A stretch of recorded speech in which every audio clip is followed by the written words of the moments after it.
In this podcast, we have conversations about personal experiences with loss, grief, and unexplained spiritual encounters.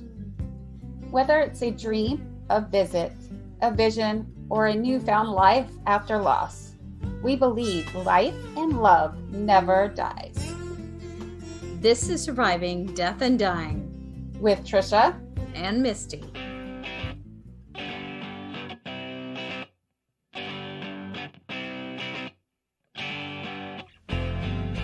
Welcome.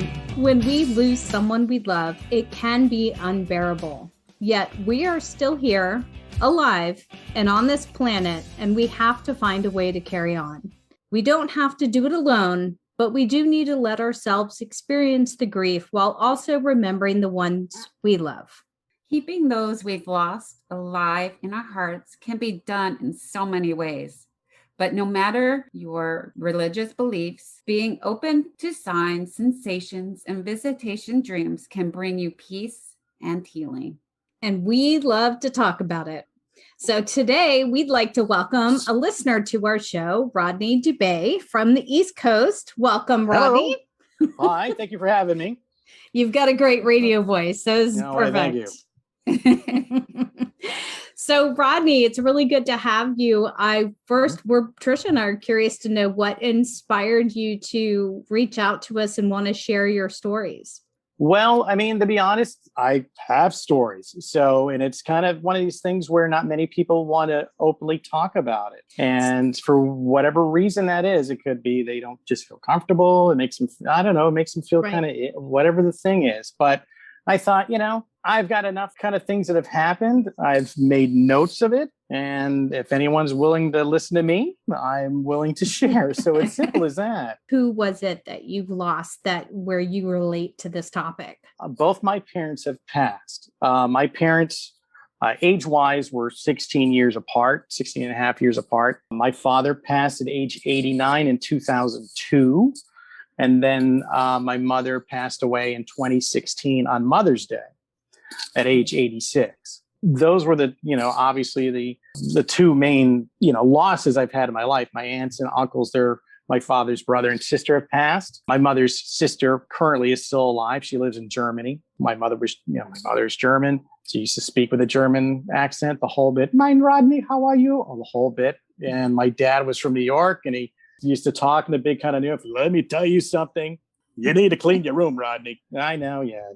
He was always the bad cop and she was the good cop kind of thing. He always, putting down the discipline. But as I grew up as a Lutheran, basic Christian, my views on God and Jesus were of the basic sort of thing. You go to church, you sit in the pew, you fall asleep, you have coffee and talk to people afterwards. That was the whole plan of the day. Growing up, I never initially had any signs or any contact or reception until my father passed. How old were you when he passed? I was 32. And like I said, as a child, I didn't have any imaginary friends or anything like that. So I had nothing, so to speak. He, of his age, he was 89. Basically, he died of kidney failure. That was the technical thing, just being old and stuff, He had dementia also. I dealt with a family member with dementia. And I have to admit, working counter jobs in customer service, which things you don't really enjoy growing up doing, like, I worked at the movie theater, I worked for Circuit City, things like that. It totally prepared me for dealing with someone with dementia, because the first thing, it doesn't say much for the clients, but okay. I know, but for the first, the big thing, you're going to get the same question over and over and over again. Oh, yeah. And how not to let that affect you. So it allowed me to separate. My dad, one day I counted it. He asked me what day it was, what time it was, 17 times in a row. Wow. And I answered it the same way. Yeah. It's July 8th. It's a Thursday. Oh, okay. Yeah. Oh, you asked me. Oh, my head. Sorry. Don't worry about it. That's the hardest thing I found. My mom constantly asks me where I am now. And I Yeah. have to tell her I'm in California, and she's surprised every time. And at first I was angry. So it was first, like you said, realizing that you just, I can't be angry at her. I just have to answer it. So I've Yep. never related that to customer service. That's actually kind of hilarious. Yeah. I mean, that's how I kind of was able to not have it like, drive me nuts. Like, what's the matter with you? Let it go. First of all, it's not their fault. No. It's Right. not their fault. Right. And so they don't like being in that situation either. Right. So you have to let go of it. Now, the thing is that when I was telling you, he asked me all these times, I happened to be visiting my brother in Michigan. So when we were going to Michigan, because my mother thought she was having a heart attack, and it turned out she just was so stressed out. She was, taking care of him. She went into the hospital. And I told her, I said, listen, why don't you go to Germany and I'll take daddy up to Michigan. I still called my parents mommy and daddy. It's just names to me, people. So you call them daddy. Yeah, I did. Okay. Just leave me alone. So, yeah. But anyway, I took him on a plane to Michigan, and the whole time in the plane, he thought we were going to New York City because he worked in Manhattan. And he kept looking at me. He's like, "We going to New York? No, we're going to Michigan." Oh, what's in Michigan? Oh, Roger, my brother. Oh, is he in New York? No, we're going to Michigan. So Right. So this is what it was. Right. When we were there, we had dinner and some ice cream, and he gets up from the table and he's like, "Well, I gotta go." Oh, where you going? I'm going home. Like, you can't. Don't you remember the plane ride?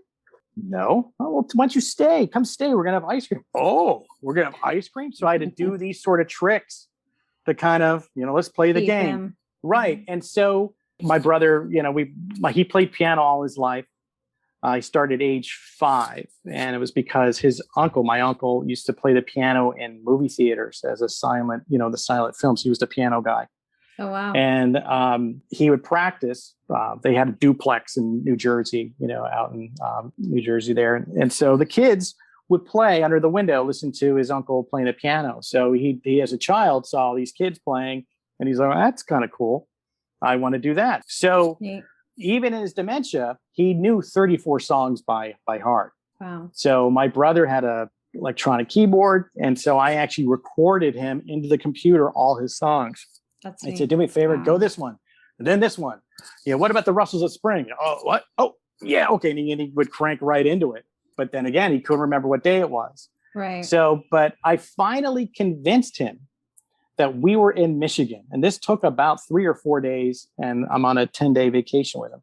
Right. So my brother was a territory sales guy, and he would, come home, and he just he just wants to relax. And I've been home with him all day, and I'm like, we're going for a ride. He's like, no, I just got home. We're going for a ride. We got to go out. We got to get out of here. So we go driving through the countryside, which my dad always loved, those kind of rides. Out of the blue, there was a nursery, places where you buy flowers and trees and things. This nursery, 2 months out of the year, grows palm trees in the middle of Michigan. He's like, I told you we're in Florida. I'm like, oh, now this time I got him on to Michigan. Don't look at the palm trees. Don't look at the palm trees. Hey, at least he related the palm trees to his date. That's the thing about when it comes to people with dementia. And I've got another friend that's dealing with it with a parent. And I told him, I said, listen, it's a battle every day. Okay. No doubt. It's a battle every day. But the best you can handle it, and the best you can kind of take it and roll with the punches, believe me, you're winning the war. And that's the most important thing. Exactly. So were you with him? So he had dementia, and you were saying the loss of your dad was really important. Were you with him when you lost him, or what was that experience like? Both my parents like to die. They both went privately, so to speak. We weren't, we were there, and then we left, and, and then they take off on their own. But anyway, what had happened he died in July, and this was October. So 3 or 4 months later, I was driving to work. I had this pitted, real concern, like a real kind of, it was almost like a fear. And I was like, what happened to you? Where are you? And it really knocked me out kind of thing. And I was really sad and a little depressed, not in the sense of, I need medication and therapy, but that, it's probably an argument in itself for a lot of people with me. Right. But, I just was really it really hit me really hard. He's my dad. I mean, he was the kind of guy where, he wasn't really your buddy growing up, but until you became a college man, until I was grown up and I was not on drugs and wanted a job and all this sort of stuff. He was like, great, you grew up, you're handsome, good for you, kid. He was then loving and great from that point on. But anyway, I went to sleep and I had this dream, which really was, you could tell I'm kind of, taken back by it. But basically what had happened was in the dream, I saw him again. And the thing was, my father had me at age 57.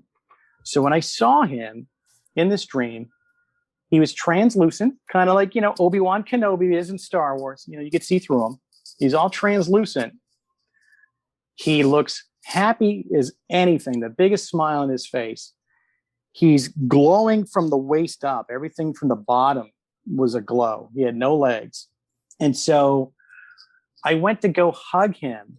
And when I stepped forward, I became light as well. I had no legs. Waist down was a glow. There was no definition to it. And when I hugged him, I got to experience and see where he is and what he is feeling. And the thing is that he sees, or what I was shown, he sees in a 360 degrees all the way around him. So if you're in the middle of the road and you pass a Wendy's or In-N-Out Burger out there in LA, the sign comes to you. Your eyes don't even work. It all receives into you. He likes, my dad worked in Manhattan, all his life. He likes cities. And so the best way of describing it, what the city looked like, I've done the road trip to LA from the East Coast and have went west back. And as probably the both of being on the West Coast, I don't know if you ever driven to Vegas, but if you go on I-10, you go over the Hoover Dam and you almost think you're almost there. You got to go another hour or wherever to go. And you go up this big hill and you see the Vegas Valley. And I saw it at nighttime and it was all lit up. And that's what I saw. I saw this massive thing of a light and like a city, I couldn't believe it. And then the next morning when I woke up, I felt every single ache and pain and vein and my pupils moving in and out in my body. And it felt awful. Like being in this thing feels awful. And what happens is over there, from what I'm kind of gathering from what I experienced through that dream, it's supercharged. This thing of there's the old saying we have, everyone's rest in peace, rest in peace. There is no resting. There's not even peace. It's a party. They're having fun. That's right. The thing, the body was breaking down. They're in pain. It's not working. My mind's not working. I had cancer. I had this. I broke my back. I died. Whatever. Right. They are free of that. And for what it physically feels, if you ever want to try this experiment, I'll give you what it is. If you ever can go near the beach or a pool, try running in water and how that feels against you. That's how the spirit feels against the body. That's how, the difference between running on land and running on water. That's how much this thing, this little suit we wear, weighs us down. Yeah, it's a suit. Yeah. And so when, from that moment, the receptor was switched on.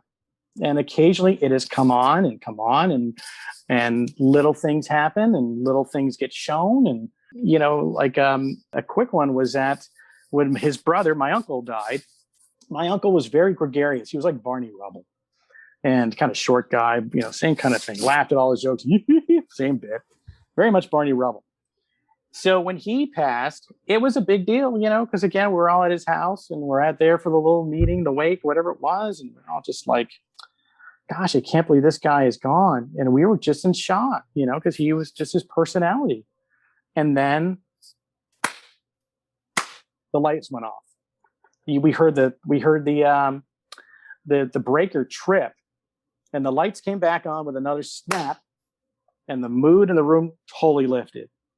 And I knew right away that was him. I knew it. I'm like, yep. He's basically saying, "I'm fine. Have fun." Right. Have any of these experiences changed the way you thought about death? Oh, absolutely. There is no death. it's as simple as that. It continues. It just does. I no longer worry about it. I don't go running out and trying to do daredevil things. I don't, I'm not remotely say suicidal or anything like that, but it's an element that's not part of me. It's a thing where I'm like, okay, it'll all work out. I even had, I'll share, I had the colonoscopy, you get to a certain age in your life, you got to do these things. The woman that went to go put me under, I thought to myself, she could kill me. She wanted to. Your life is in her hands. Yeah. My life is physically in her hands. I could have a reaction to the propofol, which is known as dream cream, and I could die right here. And I thought to myself, I had good friends. I had a good family. I sent my prayers to God, and like, if I come up, okay, I come. If not, I'll wake up and we'll move on. But yeah, I just was like, okay. It's kind of, lifted the fear off of me. Right. The most important thing. You talked a lot about your dad's death. How far apart was that from your mom's death? Was your mom after? Yeah, 14 years later. But there was all these little things that happened in between all of it. In a sense, sometimes I'll get a euphoric feeling. My dad's sister, she passed away at 92. And I was at work and I found out about it. And I'll get this kind of tingly excitement, kind of like pick your favorite band. They've given you front row seats. You're going to fly with them on their private jet. You're going to see 5 cities and stay at 5-star arrangements. It's that kind of woohoo, excitement. That's the other thing I'll get, and that's another sign to me to go, all right, they made it. They made it. They're back. Because when my mother passed, she, it's how things work out. So basically, for the most part, we grew up in Sarasota, and we were visiting her, and she was not getting around that well. And I just, in my gut, I was going to come back to Orlando, and I'm like, I'm not leaving here without you. It's just simple as that. I'm not going to let you be in this house alone. And so I moved her up to my brother's house, and it turned out 4 days later, she was in renal failure. Yeah. So she would have died in the house by herself. So from there, she had to be on dialysis and all these sort of things. And so that was, going through a process of someone who basically, I'm lying to myself, trying to keep this person going. But I knew I was on borrowed time with her. And so anytime she had a clear moment, she, because of just medications and things and, the body's not working the thing, she didn't have dementia, but she was, some days were, much better than others, in that last parts of things. I would make phone calls to her friends, phone calls overseas. I made sure that people got to talk to her for every, squeezed every bit of a moment out of it. I was very close to her. She and I were very much alike. In fact, years ago, I, put her on Facebook, and I set up her little account, and, she just went crazy with it. Every morning she'd text me, or give me a call. She's like, I see you on Facebook. I'm like, yes, we can message each other. So she would instant message me and all this stuff. She was a very, very strong, outgoing, loving person. I mean, she'd be like, oh, Misty, Trish, like, oh, give me I kiss you, I can noodle. I mean, that's what she is. She was one of those, very outgoing. So again, she passed when we were not around. We were like, see you later, and we'll see you tomorrow morning. And she was, luckily that night I was able to get in touch with her sister, because it was that was the last, other than us, the last person she talked to was her sister. But she died on May 7th of 2016. My dad, I can't remember which date it was. It was July 25th or something like that. I can't remember off the top of my head. But that one was really huge in the sense of what happened afterwards. Basically, she appeared to 2 other people outside the family. She appeared to a friend of ours who she knew, a friend of my brother's. And he goes, I had this feeling about your mother, a bit of dread and kind of nothing. She appeared to my sister-in-law, my brother's wife up here, came to her in a quick dream where she said, I saw your mother. She smiled at me and turned around and walked away. Had a big smile on her face. And then to me, she hit me twice, knocked the wind out of me twice, which I was never had anything like that before and since. So people are thinking, man, this guy's got weird stories. Yeah, I know. I'm not here to be like, well, I saw your dad and the thing, and you ever smell flowers? No, this stuff it was a very powerful thing. Like, she hit me in the car when I was going to go basically, view her body because she was in hospice. I got the wind knocked out of me while driving. And of course I was very distraught of just what had happened. And then that night I had a very, terrible night's sleep. When somebody passes, you don't just sleep really easily. It's, you are a wreck all night long and your eyeballs are dry. You're out of tears. It's just, I'm having this restless night's sleep. Suddenly it felt like, your kids horsing around and someone lands on your stomach and you're like, one of those hit me like that. And I had a picture propped up on my night table, fell over. Later on, she was able to, I could hear her voice and she would nudge at my feet.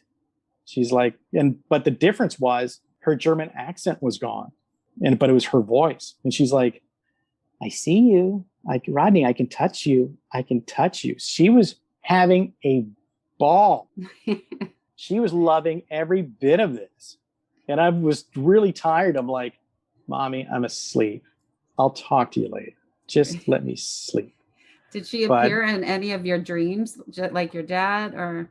No, that's the thing is that she likes Facebook. She likes pictures. The thing is sometimes they will, what I've noticed my family, that they will use certain things. Like the next day I went on Facebook, a friend of mine, him and his wife went out to dinner and they were eating a lobster. And of course, nowadays, for whatever reason, we have to take pictures of our food. This is what I'm eating.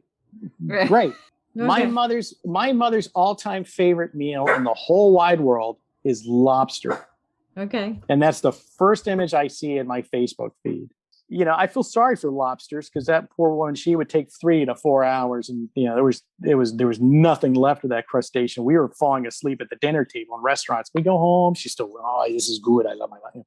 She's working on it. So you're saying this is a sign in a way that came to you, because that's where I think a lot of people struggle. They want signs. They don't have signs.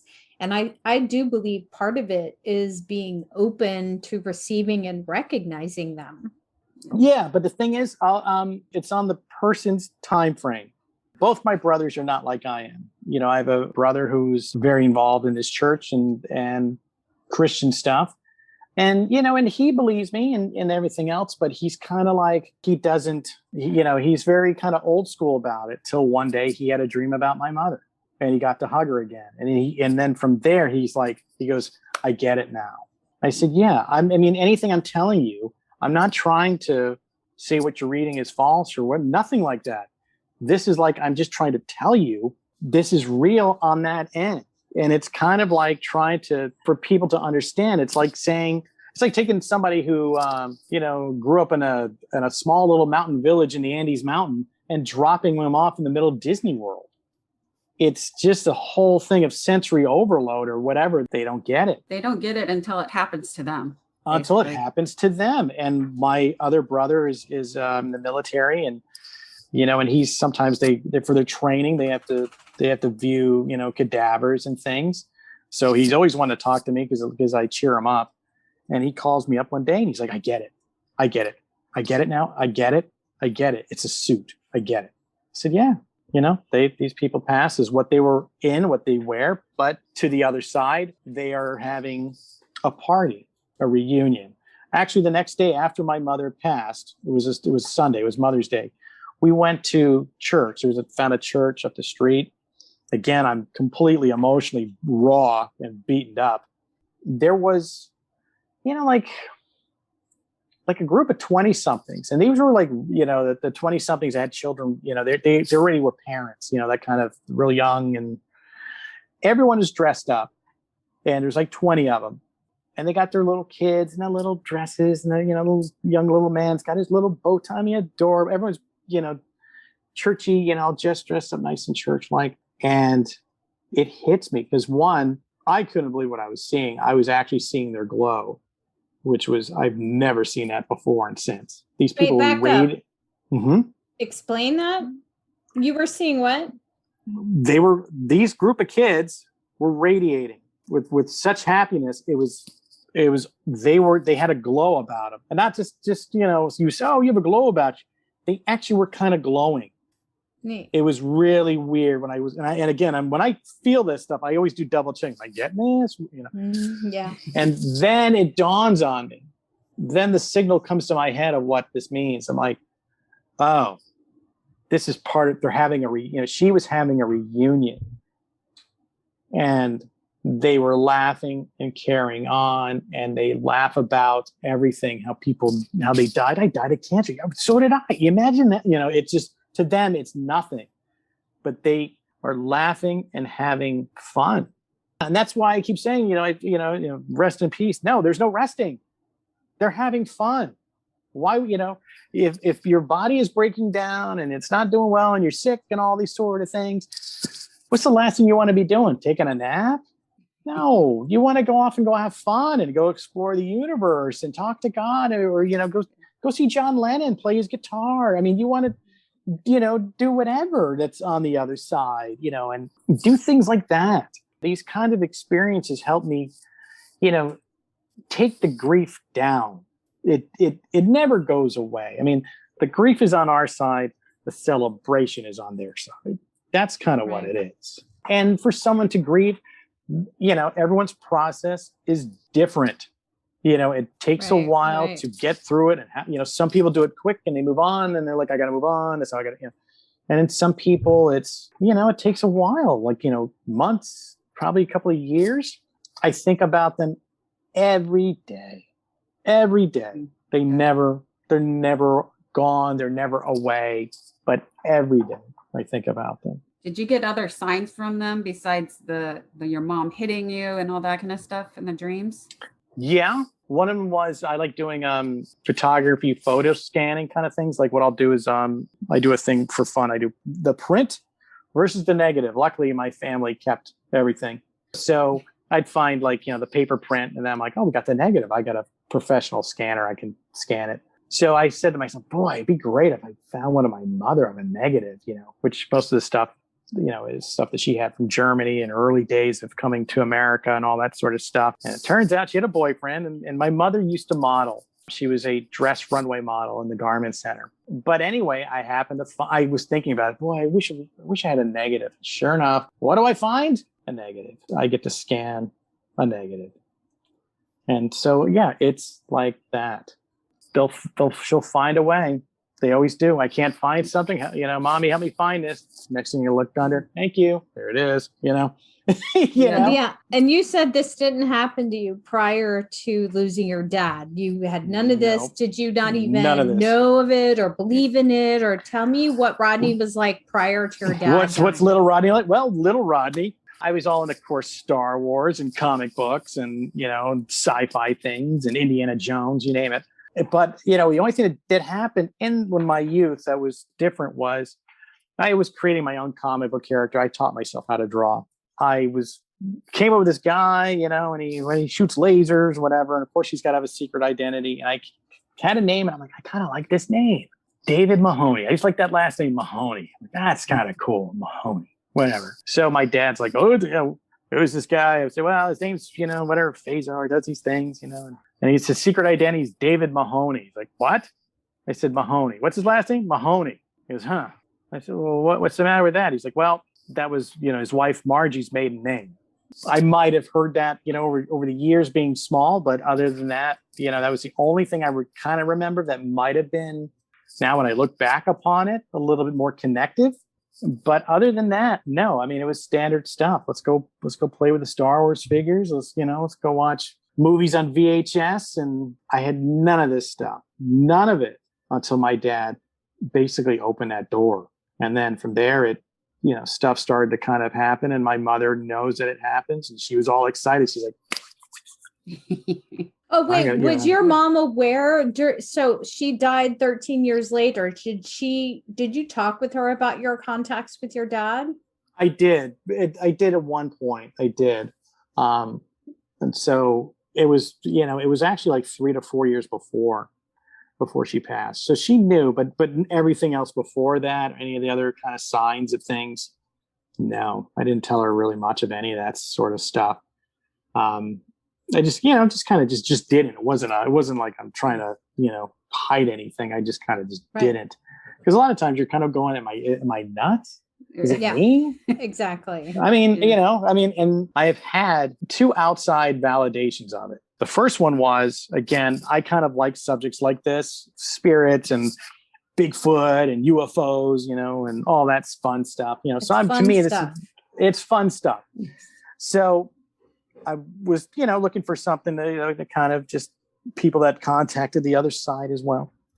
So I can't remember the gentleman's name, but anyway, he was a psychiatrist, same sort of thing. His son was murdered and he got into automatic writing. So he says, and he goes, I was doing one of my automatic writings where I just kind of let it go and do its thing. His son, I think his name was Logan. He says, I don't have eyes, but I see everything around me. When I heard that, I was like, oh, that shook me big time. And then also I saw a news story with a reporter who saw somebody who can, whatever it is, kind of, read palms or they talk to the dead kind of thing. As she was, as she's interviewing this person, of course, this woman she was talking to could, told me things that only I knew and all that sort of stuff. She mentioned the team. She goes, I have a bunch of spirits around me and I call them the team. And I was like, that's my term. You can't take it. You didn't trademark it. Right. Those are my, I called you the team, So.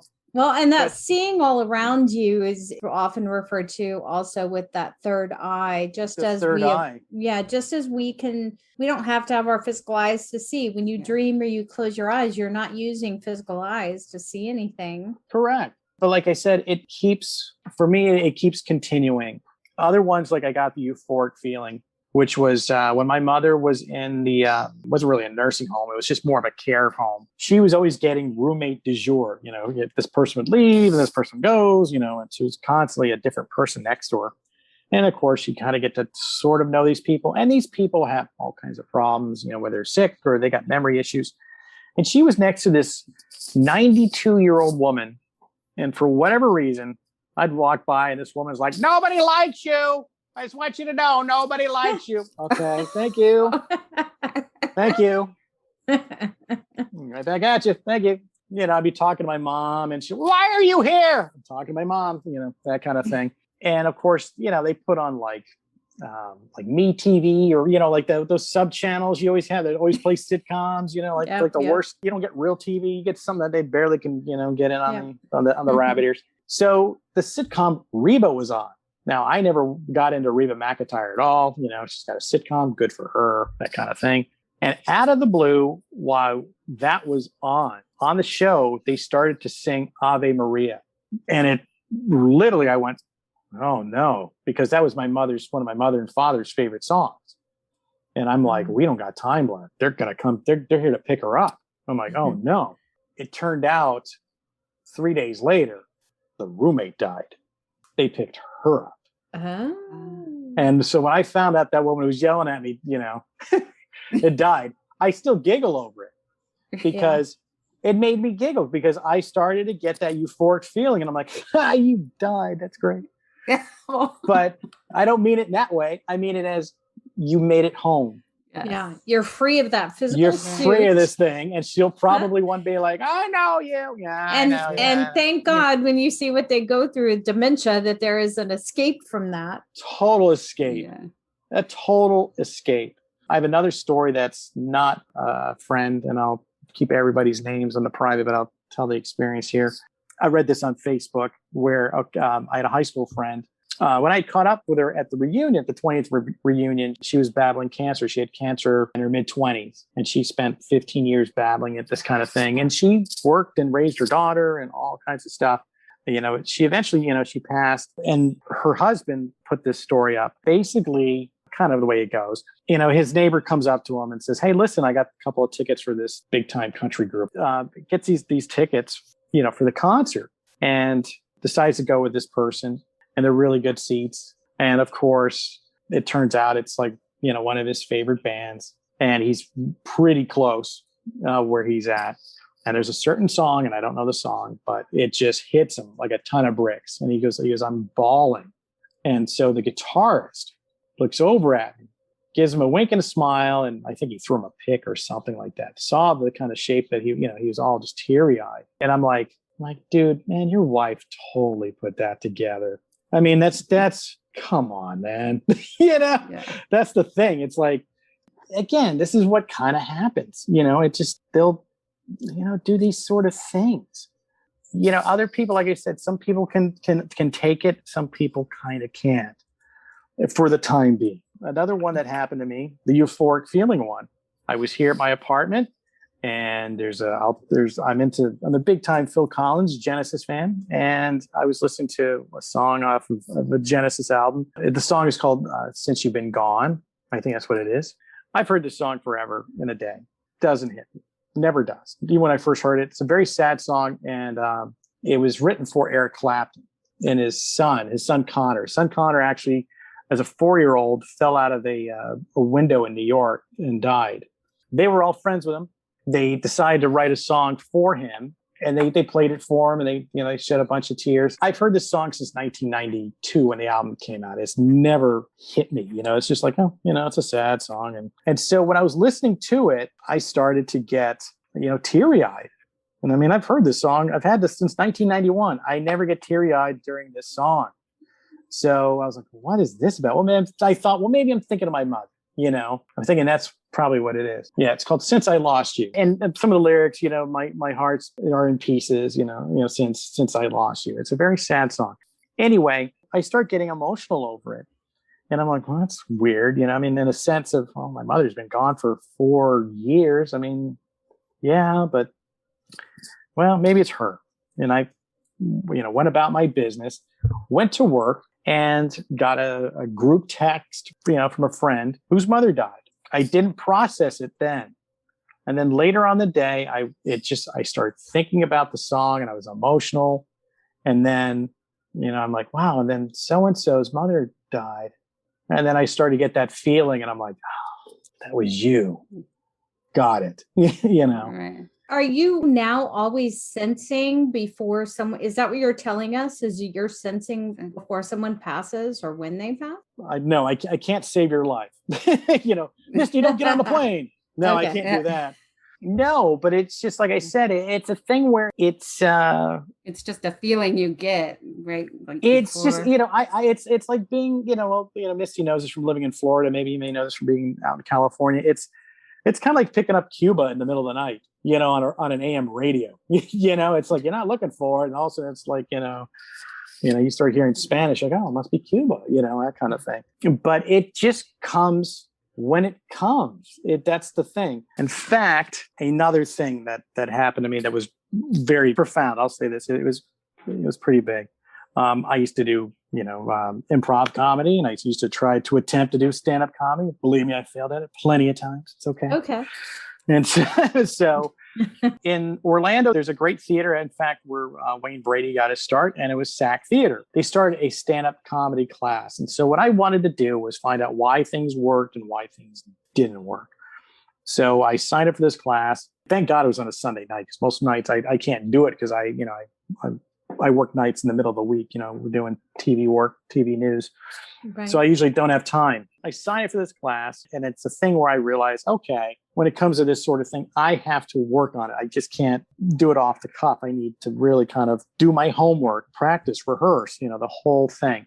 I broke the first cardinal rule of the class, which was don't do any open mic nights. Well, for me, SAC Theater is a very nice theater. It's got a set, it's got lights, it's got a great sound. And I'm like, I need to respect this room. I am not going to go up there and be cold. Yeah. The both of rehearsals. Oh yeah. I'm not going up there, without trying. So Right. I went out and broke the rule and started doing open mic nights and failed. Oh, woo. Good old fashioned brutality. Woo, it was bad. Knife Putting twisting. yourself out there and being vulnerable. Oh yeah. In fact, one night I got up on a stage, completely forgot the act. Completely. Like it was like an Etch-a-Sketch. Like someone came and whoop, just yanked it right off my head. I'm like, Right. oh my gosh, I don't remember anything. And I was done in 20 seconds. Complete, utter implosion. So, of course, I was upset at myself. Like, did you do your homework, Rod? No, I didn't. You got to rehearse. You got to put the work in. Okay. Yeah.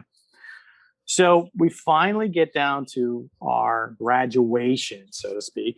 Famous quotes you can see in the. And it's it's a showcase. They're like, invite your friends, and I'm like, up to the last four things, I'm not inviting anybody, Right. Forget it. And I'm like, the way things are going, I actually prepared for it. I rehearsed at home. I went over it and retweaked and retweaked stuff and tweaked stuff, bought a new shirt, bought new pants, even bought new kind of show sneakers. I was kind of like, I'm taking this straight on like I'm doing an HBO special. We're in the back in the green room and we have to go choose numbers. And I'm like, the way things are going, I'm probably going to pick number one. Went into the hat. One. Okay. Here we go. I'll take the hit, I'll do it. So the guy running the class, he does his little kind of opening thing and, jokes and whatever. So as soon as I got up there out of the blue, it just worked. It just all came together and went bam. I'm like, why does this always work? It just did. So I went to, share this on Facebook and I get to the phrase like, my mother says, and here's the thing about, a lot of folks, because about comedians, a lot of times they don't really share it with their family because, you're really putting yourself out there. It could easily go wrong, that kind of thing. And it's kind of funny is that one day they find out that you're actually doing that. And they're like, you're actually funny. Like, not well, some maybe whatever, sure, But anyway, so they knew, and they saw me a couple of times. My folks did, and thankfully it worked when they saw it. Those were the kind of rare moments when it did. Plenty of times, like I said, it's quiet nights up there, and me testing out sound equipment. So I was relating this experience on Facebook. I'm writing about it, and I get to this thing I'm typing, which says, my mother used to say to me, Rodney, let's go clown around. Let's go make people laugh together. That's what she would say to me. And so I'm like, all right, mommy, we'll go do that.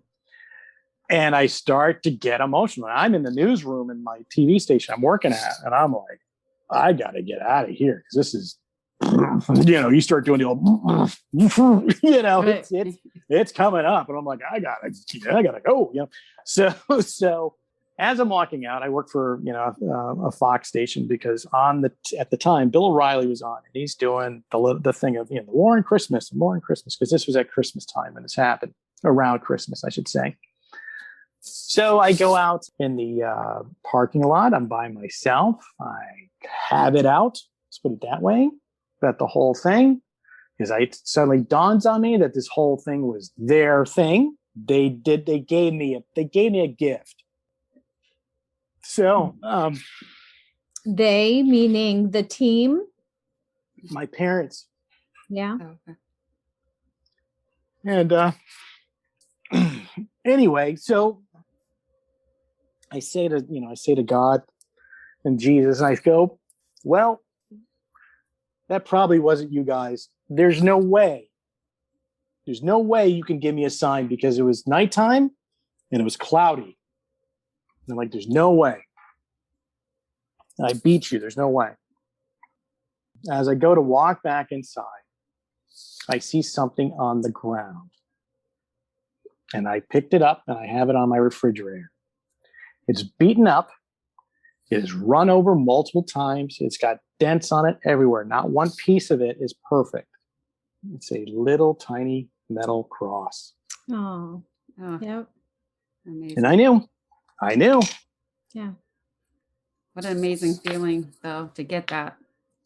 So it's like, you beat me again. But they know when they need to show up. They know. Yeah, that's the point. You know, those Yeah. signs are around people all the time and they All the miss time. them and they just Yeah. miss them. And your Yeah. eyes are open, you know? Yeah, but again, it's not that I'm looking for it. That's the thing. You can't look for it. There are times I've said like, hey, you want to come in my dreams tonight? I'm really open to it. Never show up. Yeah. They never show up.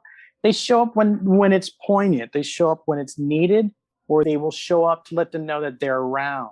When it comes to signs and, smells, if you want to talk about, things like that, like, you and I were talking a little bit earlier, but, pictures, like I can sometimes, not all the time, I can't just look at it, but feel a picture. I'll look over and you'll feel the smile. I don't know if I'm repeating myself here on what we've had, but I was in Germany with my brother and my sister-in-law. We were visiting my aunt, who was my mom's sister.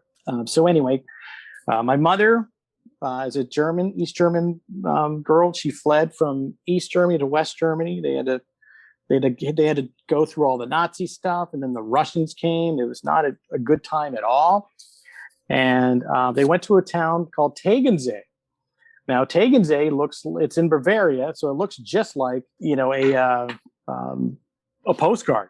In fact, all of southern Germany, Bavaria, looks like a postcard. You look to the sky, and it's in the sky, it says Germany. Welcome to Germany. It's a postcard. So, but anyway, that's where they fled to. And my aunt lives there now. She's in an old person's home.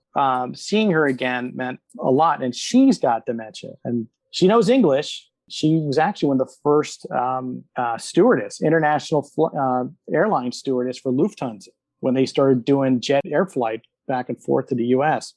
She was one of the first group of women to do that. So she knows English and she knows us. But when you have dementia and she hasn't seen us in quite some time, I literally was looking at her, holding her face, like you're looking at him, like, it's me, it's Rodney, nephew, Rodney.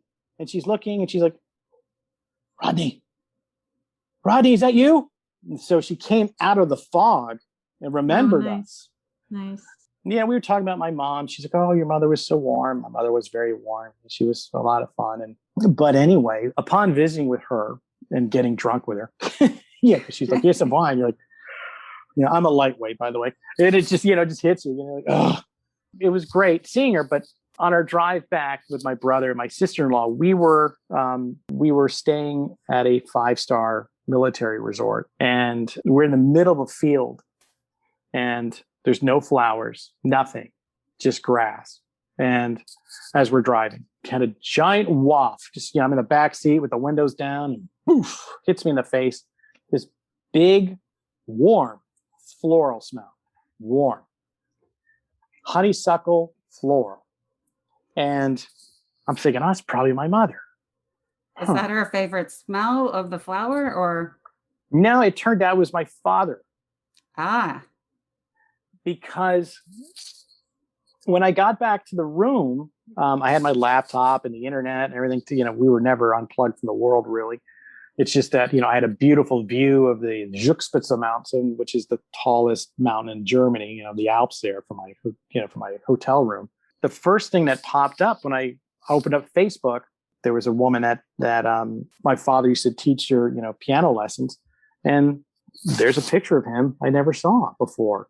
So, and I'm like, oh, that was him. So, like I said, they will do what they do. And to anyone else that might be listening to these stories I'm, telling, is that in many ways, don't worry. Yes, it's okay to grieve. There's nothing wrong with that. It comes in waves and it goes, but where they are, it's all good. They are part of the force. They're part of God, whatever you want to call it, the energy system, the heaven engine. Yes. Yeah, you got to let that in. You got to let it in. Yeah.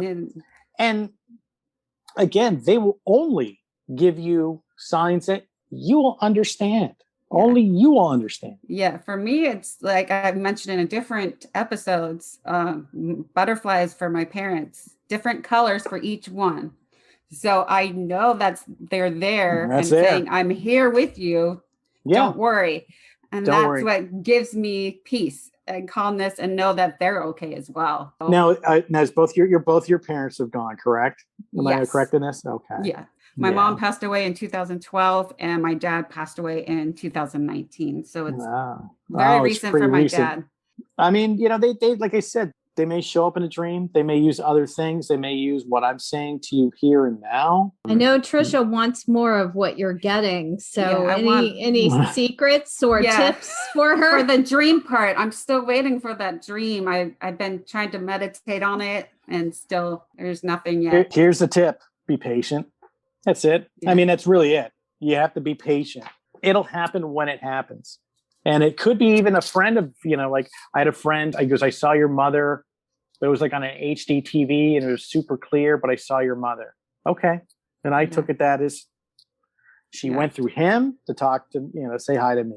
You mentioned that earlier, Rodney, where you said a lot of people confirmed or validated that your mom was showing up to them. What were they all dreams or were any of them different than the dream? No, they were all dreams. To them, it was dreams. Me, it was physical. I have not had a dream of her, but for me, it was physical. But I knew it's her. I think in my case that you could tell I can take it, where some people, oh, no. Yeah. But I can take it. I think that's why a lot of times I get chosen for things. Right. Because it's kind of like, well, my daughter doesn't really believe it. Can you tell her, you said you felt something or whatever. The one friend who, when I was the friend whose mother I felt, she put a picture up of her mother in a garden, a floral garden. And I looked at it right away. I'm like, when she goes, that's where she'll meet her. That's exactly where she'll meet her. Where's mom at? Cool. Oh, she's over. Yeah. She's over there in the garden. My aunt, I found a picture of her that I was trying to fix and restore. And my aunt was like in her 20s and in Canada. And it was a big kind of, like she's looking out. But they took it around like sunset time. So she's looking out and the sun is hitting her face. I think my grandfather took it, I think, because he was into photography. That's where she is. That's where I'll find her if I ever see her again. Do you think your mom and your aunt are together, or have you seen anything like that? That I have not. But like I was saying before, after she passed, I did, realize that she is having a reunion with her parents and her father and the family. They all kind of get together, but I've never seen them physically together. Mm-hmm. I think in some ways, who knows if they can do that? Probably could. And who says they couldn't? Yeah, and you mentioned something about Facebook. So was it your mom that came through on Facebook or anybody else come through Both on of them. Technology? My mother comes through on Facebook. My father does.